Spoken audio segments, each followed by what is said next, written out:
ya dalam perjalanan pelajaran hari ini. Walaupun kita terpisah oleh jarak, tetapi mudah-mudahan ilmu yang kita pelajari dapat tetap bermanfaat bagi kita maupun orang-orang di sekeliling kita. Nah, sebelum kita memasuki pembelajaran pada hari ini, alangkah baiknya kita berdoa dulu ya. Berdoa menurut agama dan kepercayaan masing-masing, dipersilahkan. Selesai. Baik, setelah ini Ibu akan menayangkan video terlebih dahulu supaya membuka pembelajaran kita pada hari ini. Silakan disimak untuk video berikut ini. Yo guys, jumpa lagi di Historik Indonesia. Di episode kali ini, kita masih membahas seputar Hindu dan Buddha. Kali ini yang akan kita bahas adalah mengenai pengaruh dari agama dan kebudayaan Hindu-Buddha terhadap kehidupan masyarakat kita hingga masa kini. Apa aja sih pengaruhnya? Yang pertama, aspek bahasa dan tulisan. Bisa dikatakan pengaruh terbesar dari kebudayaan India di Indonesia yaitu budaya aksara. Sebelum kebudayaan India masuk, masyarakat kita belum mengenal tradisi aksara. Karena sampai saat ini tidak ditemukan bukti apapun tentang aksara lokal yang lebih tua daripada aksara yang datang dari India. Masuknya kebudayaan Hindu-Buddha mengantarkan masyarakat Nusantara ke masa budaya tulis atau masa aksara. Kebudayaan dari India memperkenalkan huruf Pallawa dan juga bahasa Sanskerta. Dalam perkembangannya, huruf Pallawa menjadi dasar dari huruf-huruf lain di Indonesia. Aspek politik dan pemerintahan. Sebelum masuknya pengaruh Hindu-Buddha ke Indonesia, sistem pemerintahan masyarakat kita adalah pemerintahan desa yang dipimpin oleh seorang kepala suku. Kepala suku dipilih berdasarkan kekuatan dan kelebihannya. Setelah budaya India masuk, diperkenalkanlah sistem pemerintahan kerajaan. Salah satu pengaruh Hindu di bidang politik yaitu munculnya konsep Dewa Raja. Konsepnya adalah seorang raja diyakini sebagai titisan atau reinkarnasi dewa.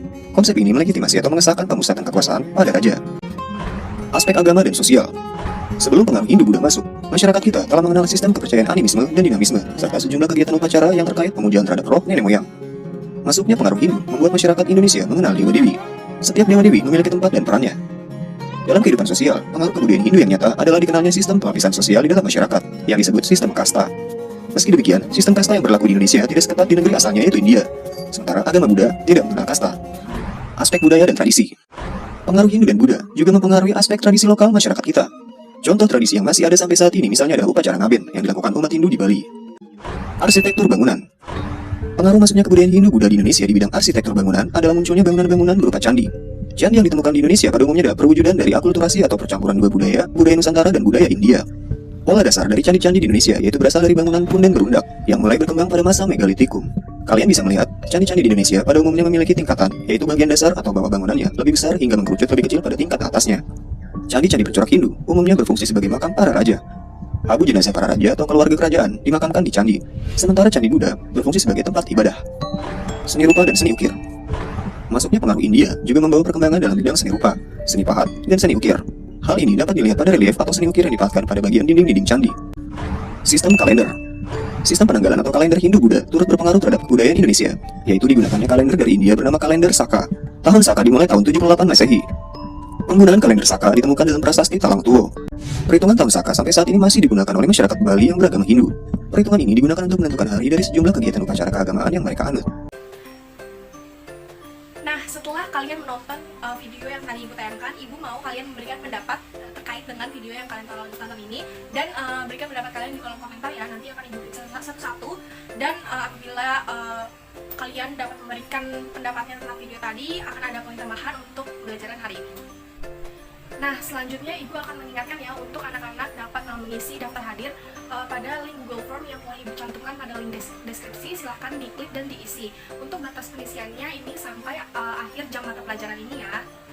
Nah, langsung saja kita masuk pada materi pembelajaran hari ini. Sudah pada tahu kan hari ini kita akan membahas apa? Ya betul, kita akan membahas bagaimana perkembangan kerajaan Hindu-Buddha di Indonesia pada masa Hindu-Buddha berjaya di Indonesia. Nah, tujuan pembelajaran pada hari ini yaitu diharapkan bahwa siswa-siswi dapat memahami bagaimana kerajaan-kerajaan Hindu-Buddha di Indonesia dengan baik, serta nanti di akhir pembelajaran Ibu akan memberikan tugas dan juga proyek tambahan untuk semakin menguatkan bagaimana pemahaman kalian terkait dengan kerajaan-kerajaan Hindu-Buddha di Indonesia. Nah, perkembangan Hindu-Buddha di Indonesia ini sangat dominan sehingga memunculkan sistem-sistem pemerintahan beserta kehidupan yang bercorak Hindu-Buddha. Tinggalan arkeologis dari masa ini dan karyanya beberapa diantaranya bahkan dianggap sebagai masterpiece dari sebuah karya manusia.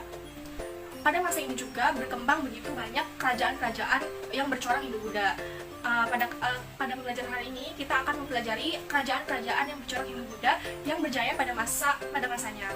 Nah, yang pertama di sini kita akan bahas mengenai Kerajaan Kutai. Kerajaan Kutai ini masih dianggap sebagai kerajaan tertua di Indonesia yang berada di Kalimantan Timur.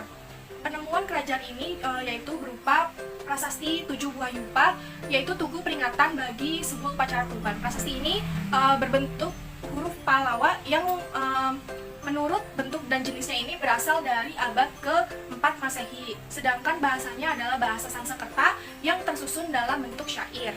Semuanya dikeluarkan atas titah seorang raja bernama Mulawarman. Berdasarkan isi dari prasasti tersebut dapat diketahui silsilah raja-raja Kutai, dimulai dengan Raja Kudungga, yaitu yang kemudian mempunyai anak bernama Aswawarman, dan Mulawarman adalah seorang anak ketiganya. Prasasti ini juga menyebutkan bahwa pendiri dari kerajaan ini adalah Aswawarman dan bukan Kudungga yang dianggap sebagai raja pertama.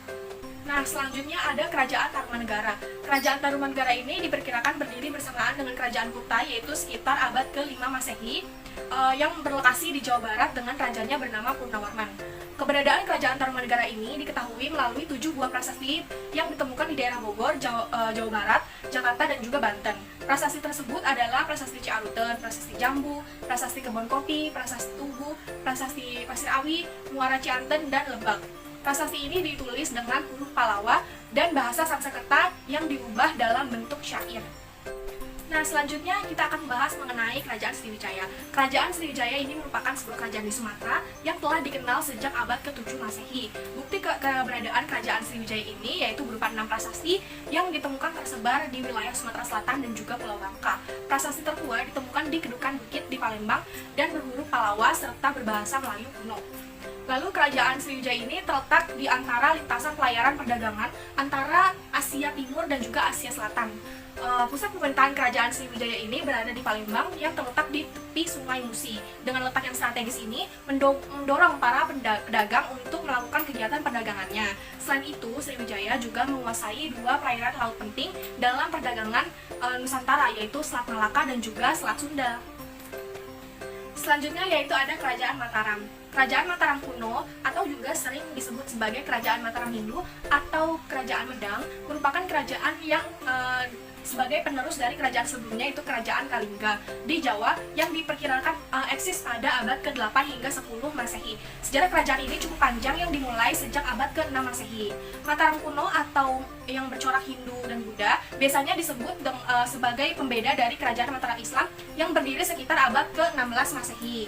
Bumi Mataram ini adalah sebutan lama untuk wilayah Yogyakarta dan sekitarnya, di mana di daerah inilah diperkirakan Kerajaan Mataram kuno ini pertama berdiri. Sumber sejarah Kerajaan Mataram kuno berasal dari prasasti, candi, cerita parahyangan, dan berita dari Cina. Kerajaan yang didirikan oleh Sanjaya ini, kerajaan bergelar Rakai Mataram, beberapa kali sempat berpindah pusat pemerintahan. Ada beberapa faktor yang menyebabkan perpindahan pusat pemerintahan ini, yaitu pertama ada faktor politik, lalu ada faktor bencana alam, lalu ada faktor adanya ancaman dari kerajaan lain, dan juga ada faktor dari motif keagamaan dan juga ekonomi. Selanjutnya yaitu ada Kerajaan Majapahit. Disebutkan awal mula Kerajaan Majapahit ini berdiri adalah setelah runtuhnya Kerajaan Singosari akibat pemberontakan Jayakatwang pada tahun 1292 Masehi. Keponakan Kartanegara yakni Raden Wijaya kemudian melarikan diri, dan pelariannya ini ia mendapat bantuan dari seorang bernama Arya Wiraja. Raden Wijaya kemudian membuat desa kecil di hutan Trowulan dan menamai desa tersebut dengan nama Majapahit. Seiring berjalannya waktu, desa tersebut berkembang dan Raden Wijaya ini secara diam-diam memperkuat dirinya dengan merebut hati para penduduk yang datang dari Tungapel dan juga Dahak.